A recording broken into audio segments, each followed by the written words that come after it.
Hello and welcome to Mission Red Planet in about 3 minutes. It is a game for 2 to 6 players. There is no solo mode. Playing time is around 60 to 90 minutes. It is a low complexity game. It is the late 1800s in the reign of Queen Victoria and during the height of European imperialism. Mars is the new frontier, ripe for colonial exploitation and resource harvesting. You must assemble your team of brave pioneers and send them on rocket ships to Mars. There they must harvest resources and stake claims because the Empire always needs more minerals. The winner of this game is the player with the most victory points after 10 rounds of play. Points are gained from resources, which are generated on turns 5, 8 and 10, and given to the player in the region with the most astronauts present. In the case of a tie, the resources are shared. There are also secret missions, which are scored at the end of the game for extra points. Competitive. Each player represents a different mining company in competition with each other. Area control. Players gain points by having the most units in an area. Role selection. You have a hand of 9 roll cards and select one to use each turn. Player turn. Before the round begins, you will secretly select one of the 9 available roll cards. This will determine what actions you can take and when they happen. Once a card is played, it is discarded. Turn order is done like a countdown, starting at 9 and working its way down. Each roll will allow you to place 1 or 2 astronauts on ship cards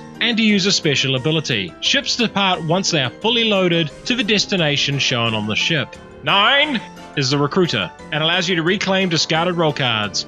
8 is the explorer, who allows you to move astronauts on Mars. 7 is the scientist, who lets you look at some of the special cards. 6 is the secret agent, who allows you to launch a ship early, before it is fully loaded. 5 is the saboteur, who allows you to blow up one docked ship. 4 is the femme fatale, who allows you to steal an opponent's astronaut. 3 is the travel agent, who allows you to put 3 astronauts on one ship. 2 is the soldier, who allows you to remove an opponent's astronaut and move your astronauts from Phobos to Mars.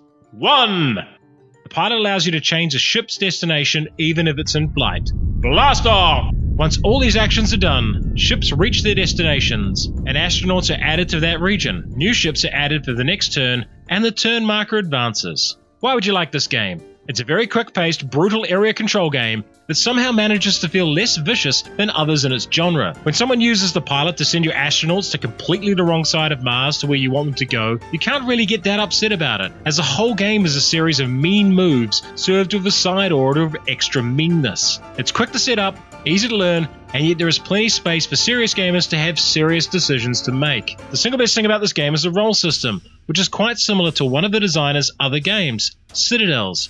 Yet this time the role selection system seems to open up play options rather than close them down. However, area control games are very competitive and cutthroat, and some people might find that off-putting, and the sheer level of take-that actions and meanness in this game might make it unappealing for those people who do not enjoy conflict in their games. For a similar brutal game with a light-hearted theme, I recommend the Small World series. And for another area control game, but set in the real world and with a far more serious tone, I recommend Tammany Hall.